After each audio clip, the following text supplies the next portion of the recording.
Discovery: A Journey of Passion and Possibilities by Kwame Boatman.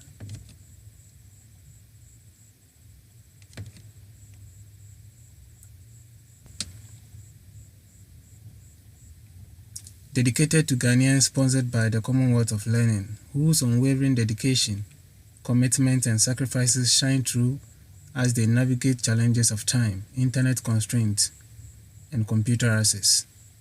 Your resilience in completing professional courses on Coursera and Udemy is an inspiration. May your acquired skills continue to serve and uplift our nation. This book is a tribute to your remarkable journey.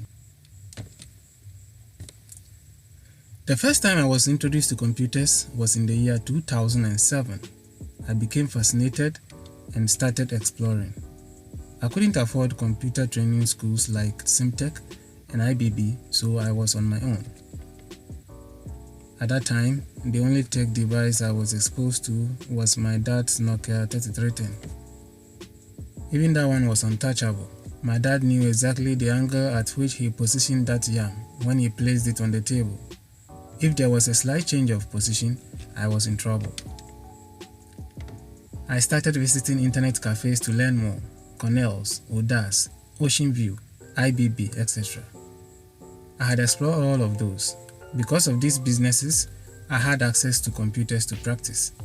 In those times, the internet was not as fast as that of today, so you pay per hour, endure slow internet, and do nothing much till your time's up. The cafe attendant then gets rid of you. In my case, it was the computer I wanted to use, so even if there was no internet connectivity, I still stayed. Gradually, I was learning computer skills. I used to leave home early, come back late, and receive beatings. When I didn't have money for transport, I walked. Sometimes, friends of my parents who see me in town report me, and I will be in hot waters. Luckily, my uncle bought his first computer.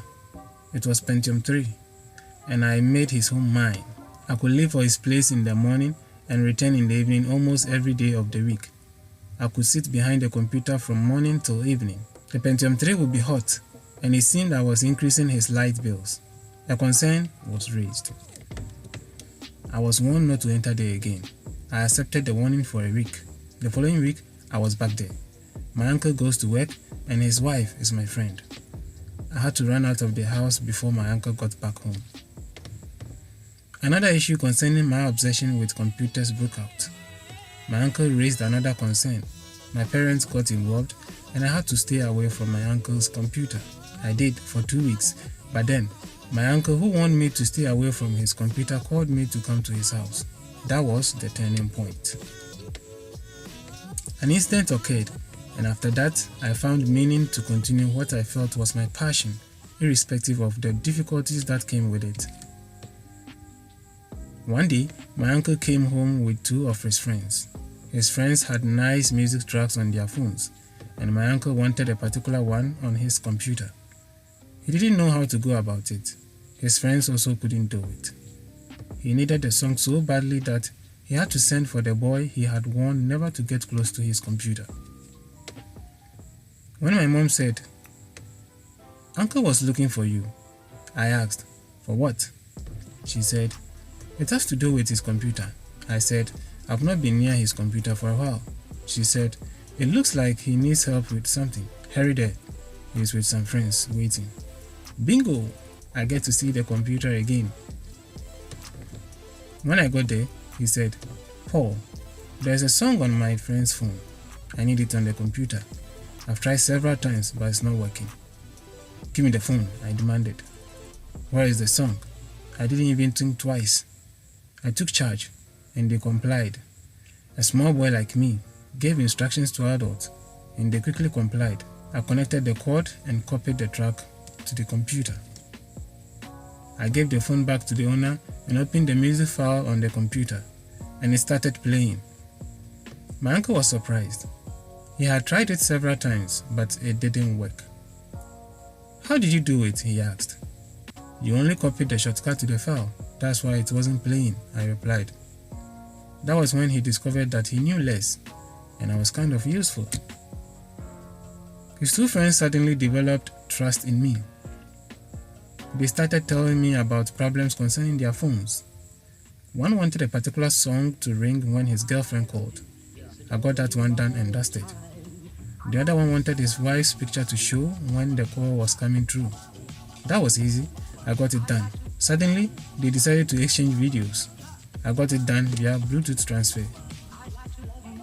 After that, my uncle consistently called me for any PC-related tasks. Before I knew it, the computer felt like mine, even though it belonged to my uncle and stayed at his place. I became well known among my uncles and dad's friends. They often brought their friends with computer issues, and I could always fix them. Eventually, I felt some sort of importance when I discovered that I could give help to those using tech gadgets. Mostly, these adults came very frustrated and hopeless, but I fixed their problems and they were happy. At that time, I did not know there was a profession called technical support.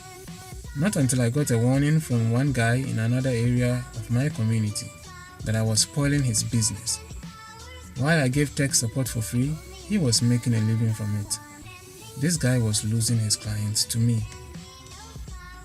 Later, when I got a job at the library, these tech skills were used to support library patrons, staff, and the general public. The point is that the skills I developed were not used to help me. I didn't own any of the gadgets while I was supporting those who had them and was not charging for them. For some, it saved their job. For others, it saved them money. Others even secured jobs. And some got protected from spies who monitored their private conversations and used them against them. But there was joy. The joy of meeting high-profile people, lecturers and department heads who gave me access to their offices, lawyers who gave me class treatment over their own staff, businessmen who drove me to their homes for support, travel opportunities to meet contractors who needed my expertise, health workers who could give me necessary assistance at their facilities. Then I developed a personal philosophy to support anyone within my capacity to achieve whatever that they are interested in, knowing that achieving their success will build the nation that I live in.